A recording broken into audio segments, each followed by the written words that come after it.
আসসালামু আলাইকুম।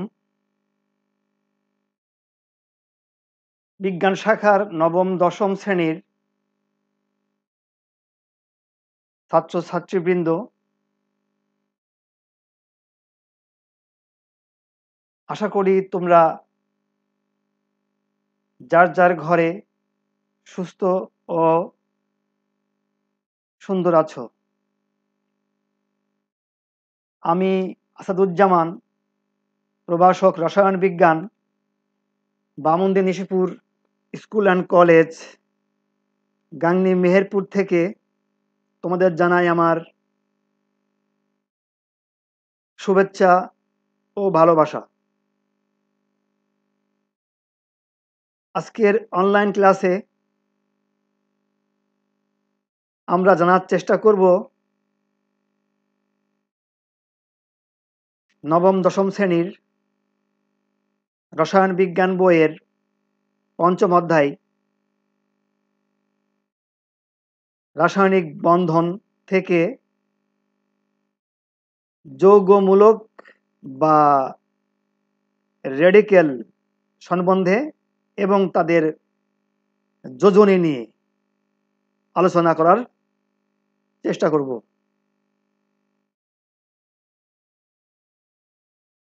এই আলোচনায় আমাদের প্রথমেই আসে যে যৌগমূলক বা রেডিকেল কাকে বলে। এর সংজ্ঞা হিসাবে আমরা বলতে পারি একাধিক মৌলের কয়েকটি পরমাণু বা আয়ন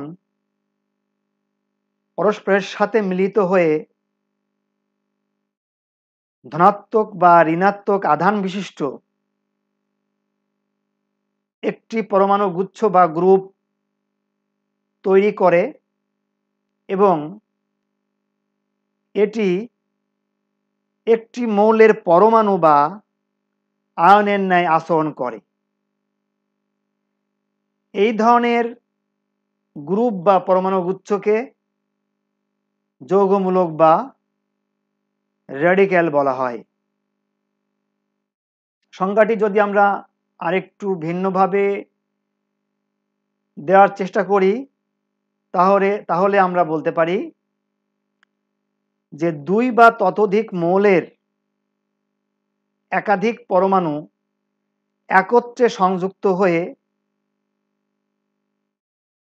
একটি গ্রুপ বা পরমাণু গুচ্ছ গঠন করে, যা বিভিন্ন রাসায়নিক বিক্রিয়ায় অংশগ্রহণের সময় অপরিবর্তিত থেকে একটি মাত্র পরমাণু বা আয়নের ন্যায় আচরণ করে।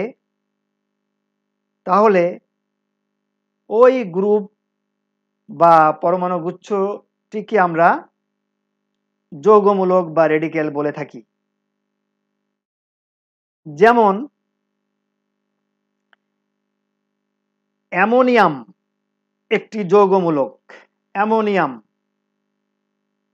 NH4 plus, ammonium.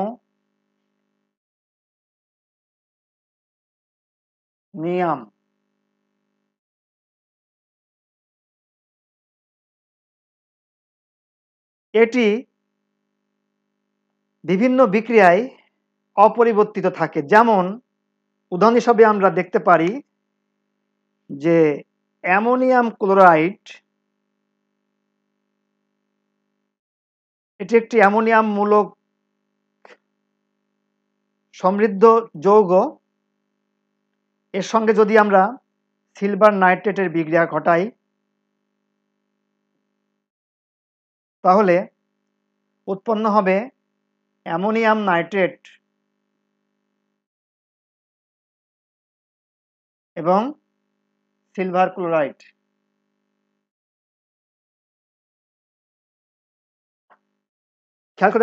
খেয়াল করো যে দেখো অ্যামোনিয়াম যৌগমূলক বা অ্যামোনিয়াম রেডিক্যালটি বিক্রিয়কে এবং উৎপাদে অপরিবর্তিত রয়েছে।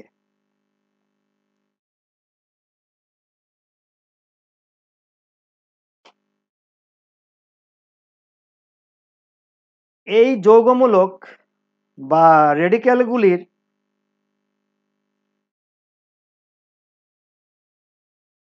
আধান ধনাত্মক কিংবা ঋণাত্মক হতে পারে এবং এদের আধান সংখ্যাই মূলত এদের যোজনী নির্দেশ করে।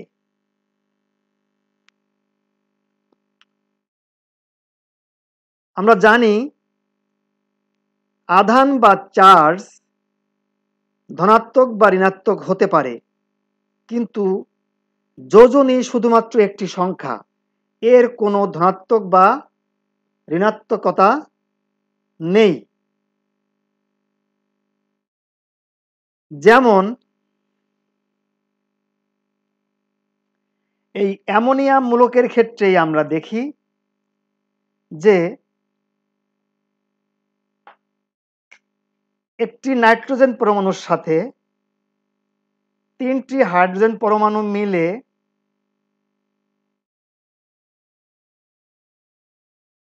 কি উৎপন্ন হয়? একটি যৌগ অ্যামোনিয়া উৎপন্ন হয় এবং এর সঙ্গে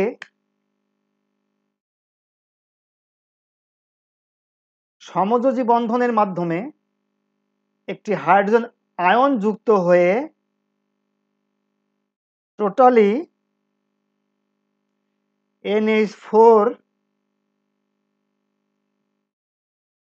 প্লাস আয়ন বা NH4, যাকে বলছি আমরা অ্যামোনিয়াম রেডিকেল বা অ্যামোনিয়াম যৌগমূলককে পরিণত হয়।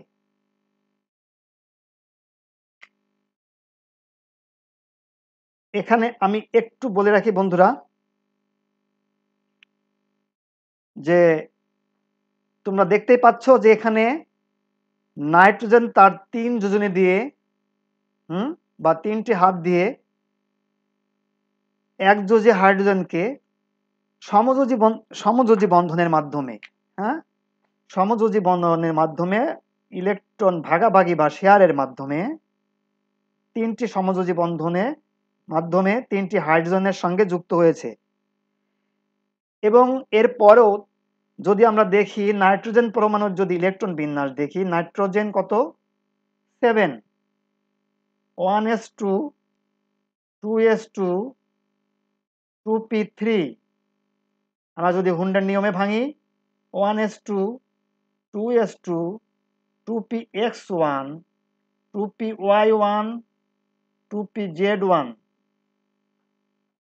খেয়াল করে বন্ধুরা। এবং হাইড্রোজেনের ইলেকট্রন বিন্যাস আমরা দেখতে পাই যে 1s1। এখানে অ্যামোনিয়া কিভাবে অ্যামোনিয়া NH3 এটা কিভাবে গঠিত হয়? এটা একটি সমযোজী যৌগ। 3টি সমযোজী বন্ধনের মাধ্যমে নাইট্রোজেন হাইড্রোজেনের সঙ্গে যুক্ত হয়। যে নাইট্রোজেনের এই 2px1 ইলেকট্রন সমৃদ্ধ এই অরবিটাল দিয়ে একটা হাইড্রোজেনের সঙ্গে যুক্ত হয়। দ্বিতীয় হাইড্রোজেনটা এই 2py1 নাইট্রোজেনের 2py1 ইলেকট্রন অরবিটালের মাধ্যমে যুক্ত হয়। তাহলে এটা একটা আর তৃতীয় হচ্ছে 2pz1 আরেকটা হাইড্রোজেনের 1s1 এর সঙ্গে এভাবে যুক্ত হয়ে অ্যামোনিয়া তৈরি করে। দেখো নাইট্রোজেনের যোজ্যতা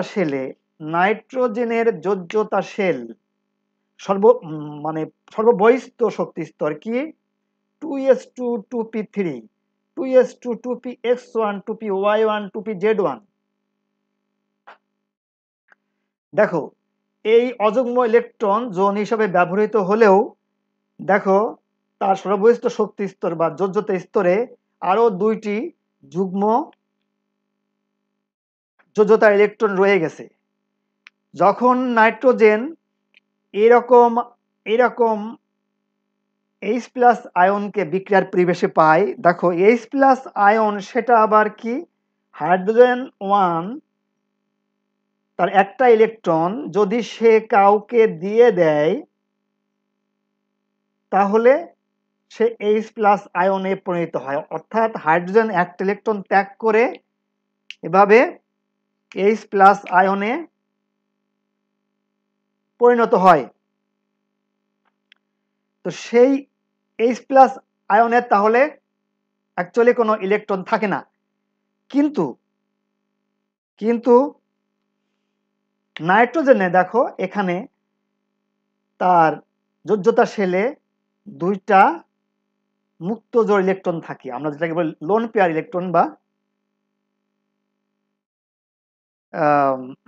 মুক্ত জোড় ইলেকট্রন।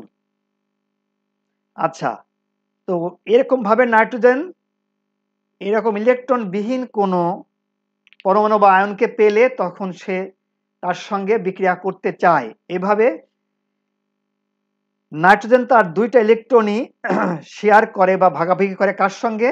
ইলেকট্রন বিহীন H প্লাস আয়নের সঙ্গে বা হাইড্রোজেন আয়নের সঙ্গে ভাগাভাগি মাধ্যমে বা শেয়ারের মাধ্যমে সে একটি বন্ধন তৈরি করে। সেই বন্ধনের নাম আমরা বলে থাকি সন্নিবেশ সমযোজী বন্ধন। সমযোজী আমরা জানি সমযোজী বন্ধনেরই আরেকটা রূপ হচ্ছে সন্নিবেশ সমযোজী বন্ধন।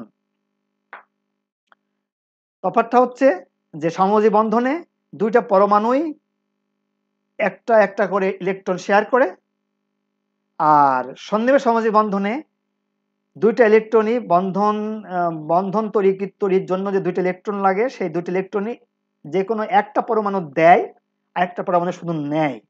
একজন দাতা হিসাবে কাজ করে আর একজন গ্রহীতা হিসাবে কাজ করে। তাহলে এখানে এই এই এই আয়নে অ্যামোনিয়াম আয়নে নাইট্রোজেন হচ্ছে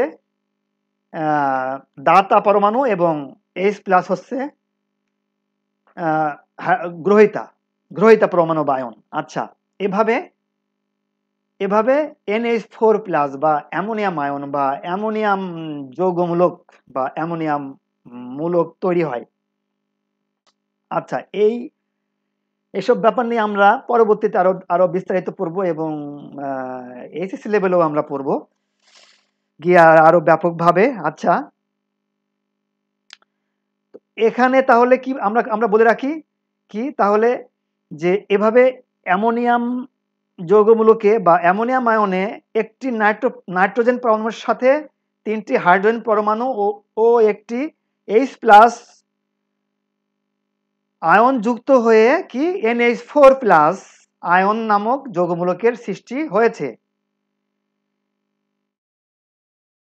এখানে এর আধান সংখ্যা হলো তাহলে কি +1। ওয়ানটা আমরা লিখি না, হ্যাঁ। আচ্ছা, যাই হোক, তাহলে +1। তাহলে এর যোজনী কত হবে? এর যোজনী হবে হলো শুধু 1 মানে 1। যাই হোক, এই অ্যামোনিয়াম রেডিকেলে বা যৌগমূলকে তাহলে এর আধান সংখ্যা হলো +1 আর যোজনী সংখ্যা হলো 1। রাইট বন্ধুরা?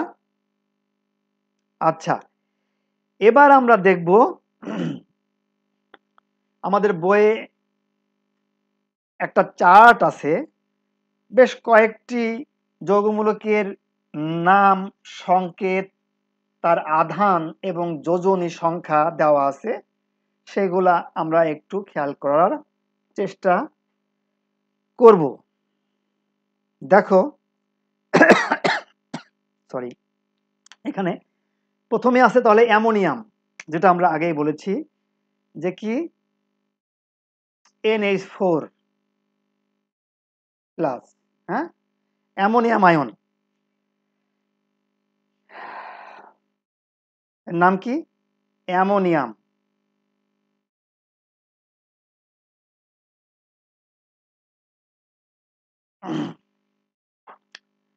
আচ্ছা, এখানে এর আধান কত? এর আধান হচ্ছে +1, মানে ধনাত্মক কিংবা ঋণাত্মক চিহ্ন সহ বলতে হবে। আর এর যোজনী কত? 1, মানে ওই সংখ্যাটাই, আধানের সংখ্যাটাই কিন্তু ধনাত্মক কিংবা ঋণাত্মক চিহ্ন থাকবে না। রাইট? তাহলে তুমি এখান থেকে তুমি আধান এবং যোজনীর সংখ্যা বলতে পারবে। ঠিক একইভাবে তারপরে আছে ধরো কার্বনেট। হুম, CO3 2 মাইনাস, এগুলো তোমরা বই থেকে মুখস্থ করবে নাম এবং সংকেতগুলা। হুম, আর আমি তো বুঝিয়ে দেওয়ার চেষ্টা করছি। আচ্ছা, এর নাম কি? এই যৌগমূলকের নাম কি? কার্বনেট। তাহলে বলো তো বন্ধুরা, এখানে কি হবে? তাহলে আধান কি হবে? আধান হবে -2, আর যৌগনি হবে কত? 2, রাইট? আচ্ছা, এরপরে আছে হলো হাইড্রোজেন কার্বনেট কি? HCO3 মাইনাস, এর নাম কি? বাইকার্বনেট বা হাইড্রোজেন কার্বনেট। আমি সংক্ষেপে লিখলাম, তোমরা বানান করে লিখবে। আচ্ছা, তাহলে এর আধান কি হবে? এটা হলো আমরা বলছি আধান, এটা বলছি হলো যোজনী সংখ্যা বা যোজন। আচ্ছা, তাহলে -1, আর যোজনী কত হবে? 1, রাইট? আচ্ছা, এরপরে আসে সালফেট। SO4 2 মাইনাস, নাম কি? সালফেট। কি হবে? আধান হবে, দেখতেই পাচ্ছ, -2, আর যৌগনে হবে 2। এরপরে আছে হলো সালফাইট। SO3 2 minus, sulphite. তাহলে আধান কি হবে? মাইনাস, এখানে -2, যোজনী 2। এরপরে ঠিক আগের মতোই কার্বনেটের মতো কি? বাইকার্বনেট, সরি, বাইসালফেট বা হাইড্রোজেন সালফেট কি? HSO4 মাইনাস। হুম, কি? হাইড্রোজেন সালফেট বা বাই সালফেট। আচ্ছা, হাইড্রোজেন সালফেট। আচ্ছা, যৌগনি কি হবে? আধান কি হবে? -1, যৌগনি কি হবে? 1। আচ্ছা, এরপরে আছে nitrate. NO3 minus, nitrate NO3 minus, নাম কি? নাইট্রেট। যোজনী -1, সরি, আধান -1, যোজনী 1, নাইট্রাইট NO2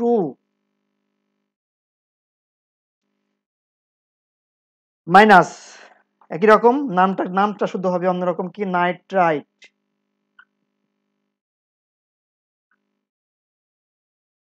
কি হবে? -1 আধান আর 1 যোজনী। আচ্ছা, আর কি আছে? Phosphate. PO4 3 minus, PO4 3 minus, phosphate. কি হবে? আধান হবে -3, আর যৌগনি হবে 3। আধান হচ্ছে চার্জ যুক্ত থাকবে, আধানের সংখ্যাটা চার্জ সহ বলতে হবে, আর যৌগনির সংখ্যাটা ওটাই থাকবে, চার্জটা বাদ দিয়ে দেবে। ঠিক আছে, এই বাদ। হাইড্রোক্সাইড OH মাইনাস, হাইড্রোক্সাইড বা হাইড্রোক্সিল মূলক। হাইড্রোক্সাইড কি? এর আধান হচ্ছে -1, যৌগনি হচ্ছে 1। আচ্ছা, আরেকটা আছে phosphonium. Phosphonium PH4 plus, PH4 plus, বোধহয় দেখা যাচ্ছে না। আচ্ছা, এটা আমি পরে লিখি, PH4+, এখানে লিখি, হ্যাঁ, PH4+, PH4+, ফসফোনিয়াম এর নাম হচ্ছে ফসফোনিয়াম,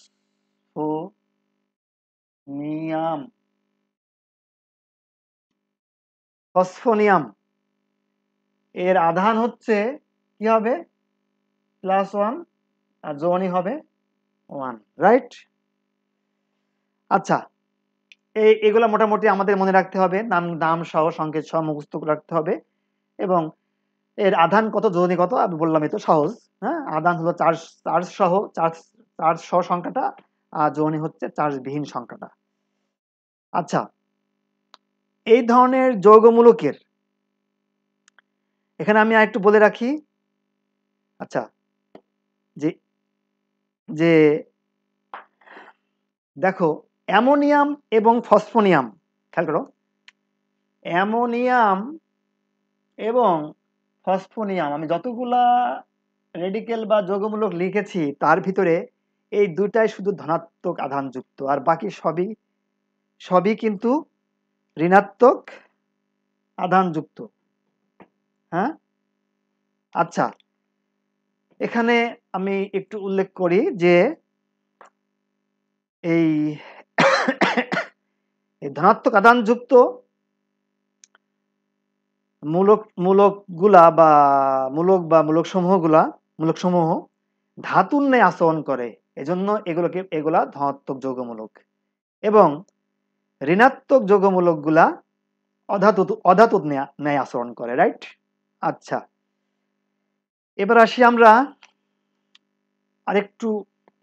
আরেকটু অন্য বিষয়ে।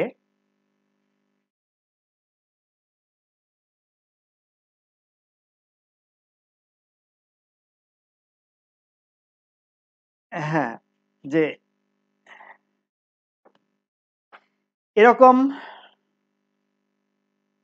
এরকম যৌগমূলকের সংকেত থেকে আমরা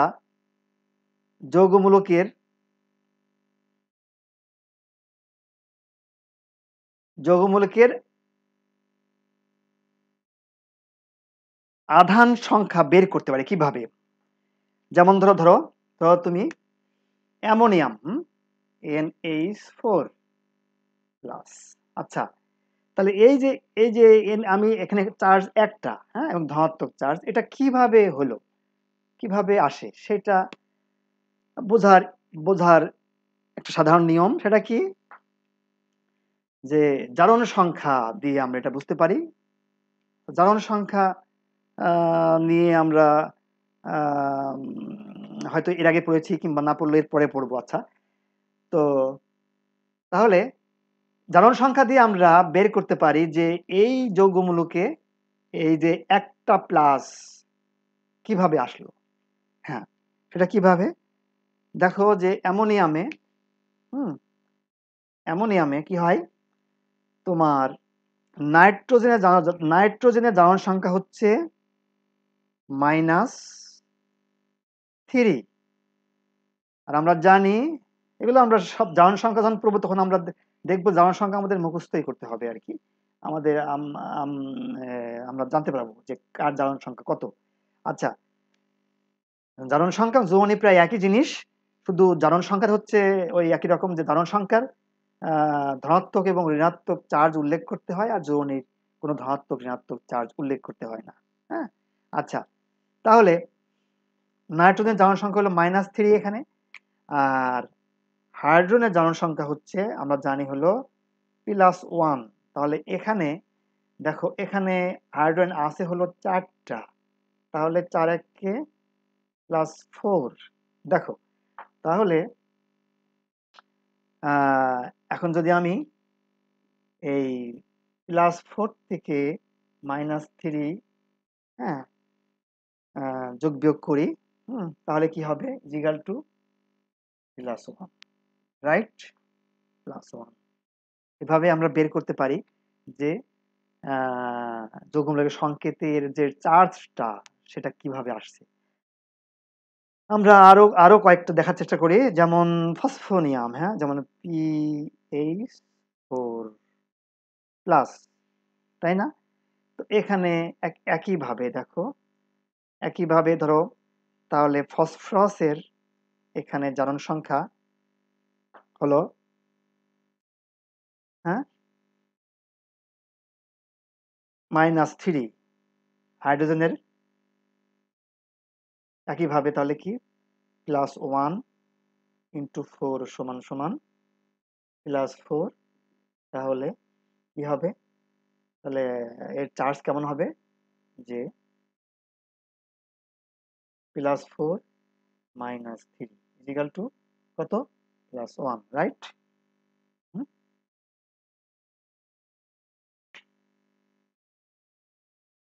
হ্যাঁ, আমরা আরো দু একটা দেখার চেষ্টা করি।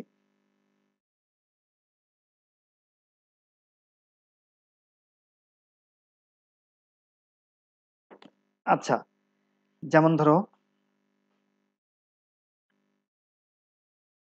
কার্বনেট, বাইকার্বনেট, CO3 2-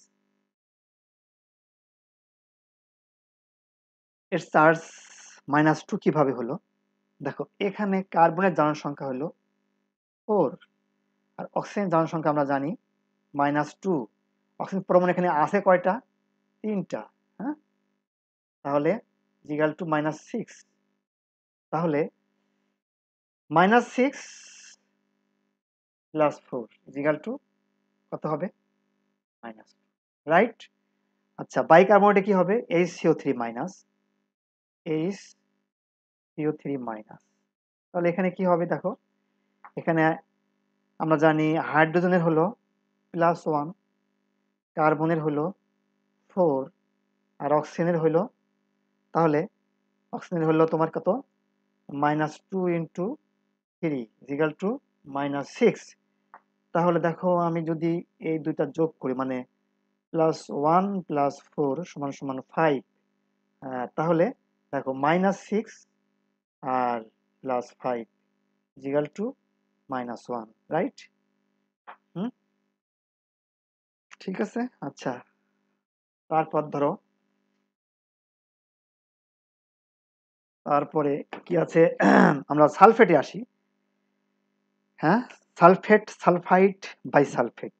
আচ্ছা, সালফেট SO4 2-, SO4 2-, আর দেখো সালফাইড SO, হ্যাঁ, কি 3 2-, আর বাইসালফেট HSO4-, হুম, HSO4-, HSO4-।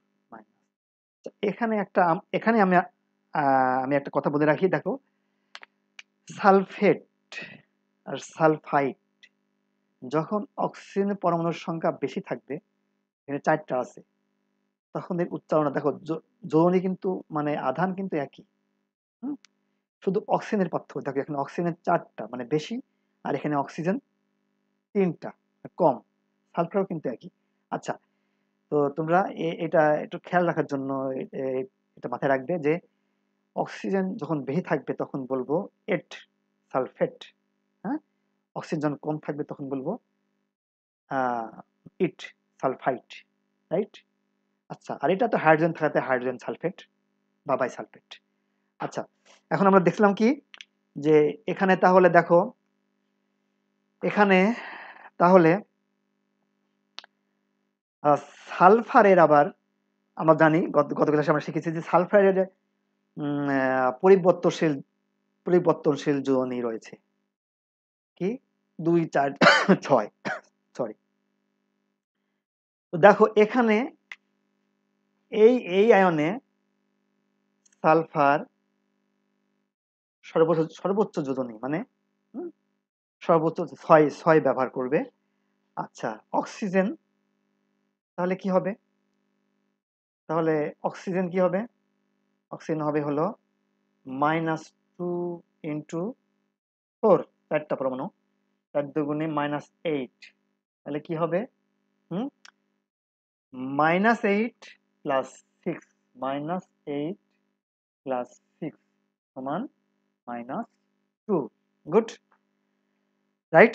আচ্ছা আচ্ছা, তো বাইসালফেটে কি হবে? হ্যাঁ, বাইসালফেটেও একই রকম, এখানে তো সালফেট, তাহলে এখানেও, তাহলে আমরা হাইড্রোজেনের তো +1 জানি। আচ্ছা, এখানেও সালফার কিন্তু এই 6 জুন এটাই ব্যবহার করবে বা করে। আর অক্সিজেন তো আগের মতোই, যে -2 × 4 সমান সমান -8। তাহলে এখানে আমরা হাইড্রোজেনের +1 আর 6 রেখে 7 +7, আর অক্সিজেনের হলো -8 সমান -1। রাইট বন্ধুরা? ওকে, পেলাম। আচ্ছা, সালফাইট।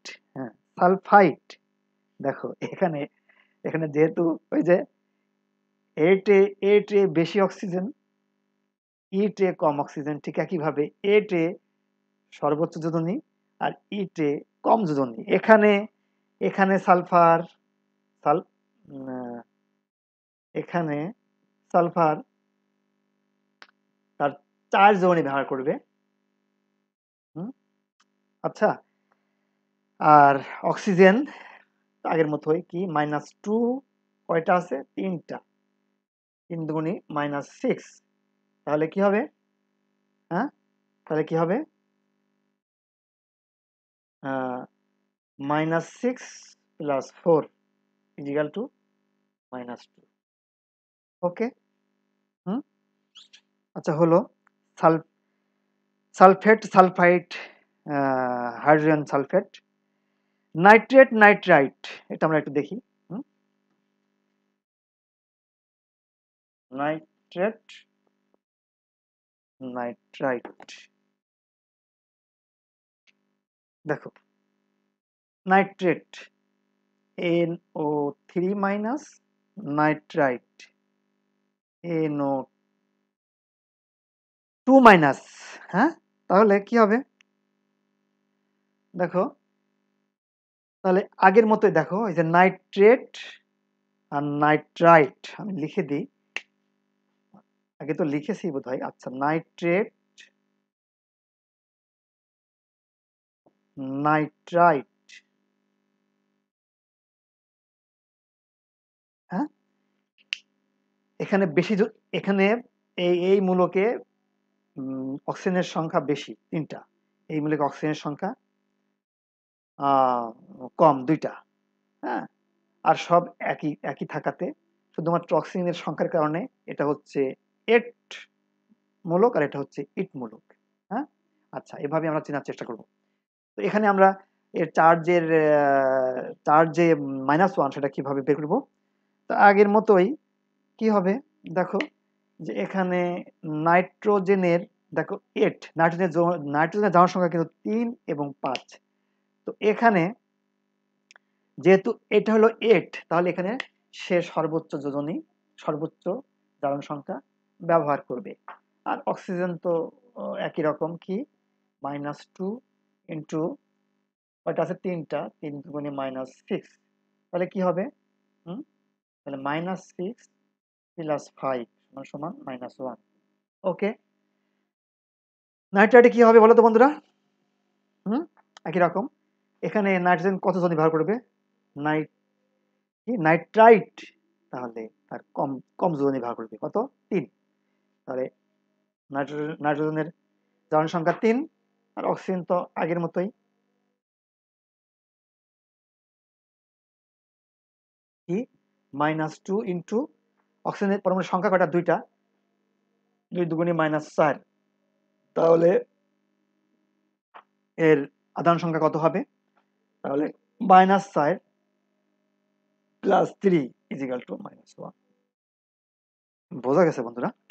হুম, এভাবে আমরা বিভিন্ন যৌগমূলক বা রেডিকেলে, আর তার চার্জ সংখ্যা, মাথার উপরে চার্জ সংখ্যা যে +1 -1 +2 -2 +3 -3 কিভাবে হয়, এটা আমরা জারণ সংখ্যার মাধ্যমে, জারণ সংখ্যার আলোকে আমরা বের করতে পারি। আচ্ছা, এই ব্যাপারে তোমরা উচ্চ শ্রেণীতে গিয়ে আরো বিস্তারিত পড়বে। তো আজকে মতো এখানেই। তোমরা সবাই ঘরে থাকো এবং সুস্থ এবং ভালো থাকো। এই কামনায় আমি আজকে তোমাদের কাছ থেকে বিদায় নিচ্ছি। আল্লাহ হাফেজ।